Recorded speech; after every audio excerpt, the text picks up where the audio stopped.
ലോകത്തെ ഏറ്റവും വലിയ രഹസ്യ പോലീസ് എന്നറിയപ്പെടുന്ന ഇസ്രയേലിന്റെ മൊസാദ് ഇപ്പോഴും ഒരാളെ അന്വേഷിച്ചുകൊണ്ടിരിക്കുകയാണ്. മൊസാദ് ഒറ്റക്കല്ല, ലോകത്തിലെ ഏറ്റവും ശക്തമായ രാജ്യമായ അമേരിക്കയിലെ ചാരസംഘടനയായ CIA അവരുടെ കൂടെയുണ്ട്. എന്നിട്ടും അയാളെ ഇതുവരെ കണ്ടെത്താൻ കഴിയുന്നില്ല. അയത്തുള്ള അലി ഖമനിയെ കൊലപ്പെട്ടതിന് ശേഷം ഇറാന്റെ പരമോന്നത നേതാവായി അവർ പ്രഖ്യാപിച്ചത് ഖമേനിയുടെ മകനായ മുജ്തബ ഖമനേയിയാണ്. മൊസാദും അമേരിക്കൻ ചാരസംഘടനയും തിരയുന്നതും ഇതേ മുജ്തബയെ തന്നെയാണ്. ഇറാൻ എന്ന രാജ്യവും IRGCയും എല്ലാം ഒരേ മനസ്സോടെ നിന്ന് പ്രവർത്തിക്കുന്നത് മുജ്തബയുടെ കീഴിലാണ്. ഇപ്പോഴത്തെ അവസ്ഥയിൽ മുജ്തബയെ വധിച്ചാൽ രാജ്യവും സൈന്യവും ഛിന്നഭിന്നമാകും. അതിനുള്ള അടവാണ് മൊസാദ് പയറ്റിക്കൊണ്ടിരിക്കുന്നത്. ഇറാന്റെ പരമോന്നത നേതാവിനെ ഇല്ലാതാക്കാനുള്ള ഏറെ നാളത്തെ പ്ലാനിങ്ങിന്റെ ഭാഗമായിട്ടാണ് കഴിഞ്ഞ ഫെബ്രുവരി 28-ന് ടെഹ്റാനിലെ ഓഫീസ് കോംപ്ലക്സിൽ ബോംബ് ആക്രമണം നടത്തി ഖമനേയിയെ കൊലപ്പെടുത്തിയത്. ഈ ആക്രമണത്തിൽ പരമോന്നത നേതാവ് അയത്തുള്ള അലി ഖമനേയിക്കൊപ്പം മകൾ സഹറ ഹദ്ദാദ് ആദിൽ, ഭർത്താവ് മിസ്ബാഹ് അൽ ഹുദ ബഗേരി എന്നിവരും കുടുംബാംഗങ്ങളും ഉന്നത സൈനിക നേതാക്കളും കൊല്ലപ്പെട്ടിരുന്നു. എന്നാൽ അവിടെ നിന്നും പരിക്കേറ്റിട്ടും മകൻ മുജ്തബ ഖമനേയി രക്ഷപ്പെട്ടു. തുടർന്നാണ് മുജ്തബ ഖമനേയി ഇറാന്റെ പരമോന്നത നേതാവായി വരുന്നത്. എന്നാൽ ചാരന്മാരുടെ കണ്ണുകൾ മുജ്തബയെ തേടി ഇപ്പോഴും നടക്കുകയാണെന്ന് ഇറാൻ അധികാരികൾക്ക് നന്നായി അറിയാമായിരുന്നു. അതുകൊണ്ട് തന്നെ മുജ്തബ ഖമനേയി പൊതുവേദികളിൽ പ്രത്യക്ഷപ്പെട്ടില്ല. ഒരു ശബ്ദ സന്ദേശം പോലും ഉണ്ടായിട്ടില്ല. ഔദ്യോഗിക മാധ്യമങ്ങളിലൂടെ പുറത്തുവിടുന്ന പ്രസ്താവനകൾ മാത്രമാണ് പുറം ലോകം കേൾക്കുന്നത്. എന്നാൽ മുജ്തബ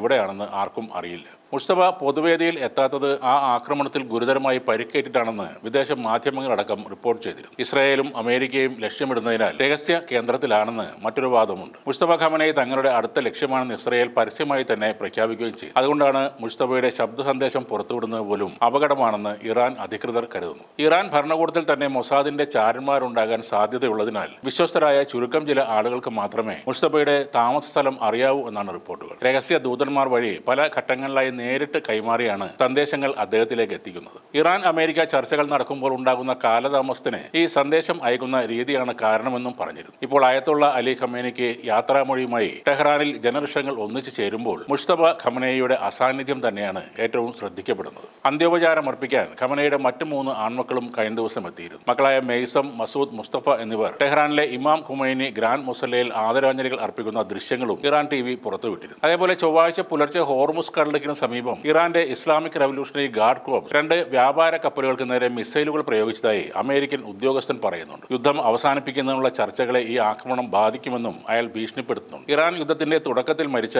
സുപ്രീം നേതാവ് അയത്തുള്ള അലി ഖമനേയിയുടെ മരണത്തിൽ ഇറാൻ ദുഃഖം രേഖപ്പെടുത്തുന്നതിനിടെ ഈ ആക്രമണം ഇറാന്റെ ഭാഗത്തു നിന്നും ഉണ്ടാകില്ല എന്നാണ് പല മാധ്യമങ്ങളും റിപ്പോർട്ട് ചെയ്യുന്നത്. യുണൈറ്റഡ് കിങ്ഡം മാരിടൈം ട്രേഡ് ഓപ്പറേഷൻസും ഒരു സംഭവം റിപ്പോർട്ട് ചെയ്തിരുന്നു. അവരുടെ റിപ്പോർട്ട് പ്രകാരം ഒമാനിലെ ലെമയിൽ നിന്നും ഏകദേശം 8 നോട്ടിക്കൽ മൈൽ കിഴക്ക് മാറി ഒരു ടാങ്കർ കപ്പലിൽ ഇടതുവശത്ത് നിന്നും ഒരു അജ്ഞാത പ്രൊജക്ടൈൽ ഇടിച്ചു എന്നാണ് പറയുന്നത്. ആഘാതത്തിൽ കപ്പലിന് തീപിടിച്ചു, എന്നാൽ ആളപായമെന്നും റിപ്പോർട്ട് ചെയ്തിട്ടില്ല. ബന്ധപ്പെട്ട അധികാരികൾ ഇക്കാര്യം അന്വേഷിച്ചു വരികയാണ്. ഇറാനെ വീണ്ടും സമ്മർദ്ദത്തിലാക്കാനുള്ള ഇസ്രയേലിന്റെ നീക്കമാണോ ഇതെന്ന അഭ്യൂഹങ്ങളും ഇപ്പോൾ ഉയരുന്നുണ്ട്. അമേരിക്കയുമായുള്ള ചർച്ചകൾ തടസ്സപ്പെടുത്താനും വീണ്ടും ഒരു യുദ്ധത്തിലേക്ക് ഇറാനെ വലിച്ചിഴക്കാനും കാത്തിരിക്കുകയാണ് ഇസ്രയേൽ. അവർക്ക് വേണ്ടത് ഇറാന്റെ സമ്പൂർണ്ണ നിരായുധീകരണവും തകർച്ചയുമാണ്.